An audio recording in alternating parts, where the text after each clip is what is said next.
साक्षी भाव और double slit प्रयोग एक अद्भुत रहस्य।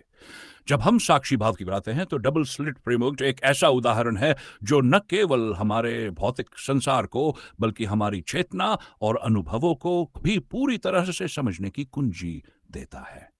यह प्रयोग आर्टिकल 1 में थॉमस यंग ने किया था और आज भी यह हमारे अस्तित्व और सच्चाई के रहस्यों को उजागर करने में महत्वपूर्ण है। डबल स्लिट प्रयोग एक अद्भुत प्रयोग हमसे यह पूछता है कि जब हम किसी चीज को देखते हैं तो क्या होता है। थॉमस यंग ने प्रकाश के व्यवहार को समझने के लिए एक साधारण प्रयोग किया। उन्होंने एक प्रकाश स्रोत से निकलने वाली किरण को एक दीवार पर बनाए गए 2 संकरे स्लॉट से गुजारा और इसके बाद एक स्क्रीन रखी। अब इस प्रयोग ने 2 चीजें दिखाई। जब हम कोई ऑब्जर्वेशन नहीं करते, प्रकाश लहर वेव की तरह व्यवहार करता है। स्क्रीन पर एक अद्भुत इंटरफेरेंस पैटर्न बनता है जो यह दर्शाता है कि प्रकाश किसी लहर की तरह फैलता है और 2 स्लॉट से गुजरने के बाद आपस में टकराता है। यह अराजकता का प्रतीक था। 2 जब हम अवलोकन करते देखते हैं, प्रकाश कल की तरह व्यवहार करता है। इंटरफेरेंस पैटर्न गायब हो जाता है और स्क्रीन पर केवल बिंदुओं का सरल पैटर्न दिखता है, जैसे प्रकाश कणों की तरह व्यवस्थित हो गया हो। यह रहस्य क्या बताता है? यह प्रयोग यह स्पष्ट करता है कि एक कण का व्यवहार इस बात पर निर्भर करता है कि उसे देखा गया है या नहीं। जब तक हम उसे नहीं देखते, वह कण नहीं बल्कि एक लहर बनकर फैलता है और जैसे ही हम उसे देखते हैं, वह स्थिर और व्यवस्थित हो जाता है। यह अद्भुत घटना यह दर्शाती है कि हमारी चेतना से प्रभावित होकर भौतिक जगत में बदलाव आ सकता है। हम भी तो वही कण हैं। अब अगर डबल स्लिट प्रयोग में कणों पर अवलोकन का इतना गहरा प्रभाव पड़ सकता है, तो सोचिए हम जो इन कणों का संगठित रूप है, हम पर इसका असर कितना होगा। हम केवल कणों से बने हैं और हमारे भीतर यही शक्ति है। हमारे विचार, भावनाएं और अनुभव सभी कणों से मिलकर बने हैं। जैसे डबल स्लिट प्रयोग में अवलोकन से कणों का व्यवहार बदलता है, वैसे ही जब हम अपने अनुभवों को साक्षी भाव से देखते हैं तो हमारी भावनाएं भी बदल जाती हैं और जीवन की अराजकता, कैओस भी शांति में बदल जाती है। दुख का अनुभव और साक्षी भाव। हम सब जीवन में कभी ना कभी दुख, क्रोध या असफलता का सामना करते हैं। यह दुख बाहरी घटनाओं से नहीं बल्कि हमारे अंदर से उत्पन्न होता है। यह आंतरिक प्रतिक्रिया है जो बाहरी घटनाओं के प्रति हमारी मानसिक और भावनात्मक प्रतिक्रिया होती है। क्रोध, कोई हमें अपमानित करता है और हम उसी में खो जाते हैं। हम भूल जाते हैं कि हम तो क्रोध से अलग हैं।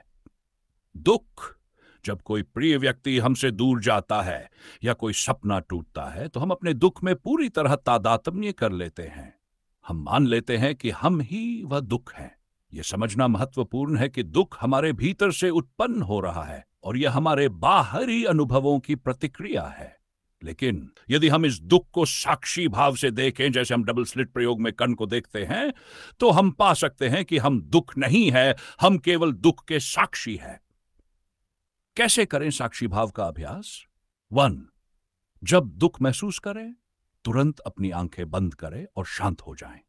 उसे महसूस करें, समझें कि यह दुख आपके भीतर नहीं है बल्कि यह बाहर से आ रहा है, जैसे यह किसी और के साथ खट रहा हो। 3, उस दुख को देखना, उसे साक्षी की तरह देखें, उसमें शामिलन हो।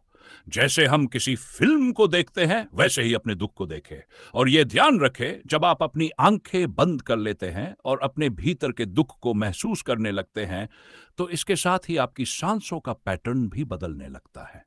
सांस का पैटर्न और भावनाओं का संबंध। जब आप साक्षी भाव से दुख को महसूस कर रहे होते हैं तो एक और महत्वपूर्ण बात पर ध्यान दें। आपकी सांसें, जो हमेशा हमारे भीतर एक लय में चलती है, सीधे तौर पर हमारी भावनाओं से जुड़ी होती है। जैसे ही आप अपने भीतर के दुख या किसी और भावना को महसूस करते हैं, आपकी सांसें भी उस भावना के अनुरूप बदलने लगती है। दुख के दौरान सांस की गति धीमी हो सकती है या असमंजस में आ सकती है। क्रोध में सांस तेज और उग्र हो सकती है। शांति में सांस गहरी और धीमी हो सकती है। जब आप ध्यान से अपने सांस के पैटर्न को देखते हैं तो आप देख सकते हैं कि हर भावना का एक विशिष्ट श्वास पैटर्न होता है। यही श्वास का पैटर्न हमारे भावनाओं को और भी स्पष्ट करता है। जब अपनी आंखें बंद कर दुख को देख रहे होते हैं तो एक गहरी सांस लें और महसूस करें कि जैसे जैसे आप अपना ध्यान अपने श्वास पर लगाते हैं, दुख का अनुभव भी धीरे धीरे शांत होता जाता है।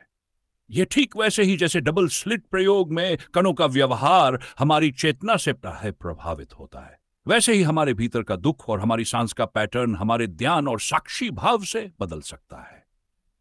अराजकता से सामंजस्य तक का सफर। जब हम अपने जीवन की अराजकता को साक्षी भाव से देखते हैं तो वही अराजकता धीरे धीरे सामंजस्य में बदल जाती है। जैसे ही हम अपनी भावनाओं, दुखों और समस्याओं को साक्षी भाव से देखते हैं, वे स्थिर हो जाती हैं और हम उनसे ऊपर उठ जाते हैं। हम समझ पाते हैं कि इन दुखों और समस्याओं का कोई स्थायी अस्तित्व नहीं है, यह केवल हमारी चेतना की स्थिति है। यह ठीक वैसे ही है जैसे डबल स्लिट प्रयोग में प्रकाश की लहरें कणों में बदल जाती है, वैसे ही हमारी भावनाओं और अनुभवों का स्वरूप हमारी चेतना द्वारा बदला जा सकता है। निष्कर्ष: डबल स्लिट प्रयोग से हम यह सीख सकते हैं कि अवलोकन, ऑब्जर्वेशन की शक्ति इतनी गहरी होती है कि वह भौतिक जगत के कणों को भी बदल देती है, और हम जो इन कणों से बने हैं, हम पर भी इसका उतना ही गहरा असर होता है। जब हम अपने जीवन की अराजकता को साक्षी भाव से देखते हैं तो वह सामंजस्य में बदल जाती है। साक्षी भाव न केवल हमें हमारे दुखों से मुक्त करता है, बल्कि यह हमें हमारे जीवन के हर अनुभव को समझने और उसे शांति की ओर ले जाने की शक्ति भी देता है। तो अगली बार जब आप दुख, क्रोध या किसी समस्या का सामना करें तो उसे साक्षी भाव से देखिए। यह अराजकता को शांत करेगा और आपके जीवन को आनंद और शांति से भर देगा।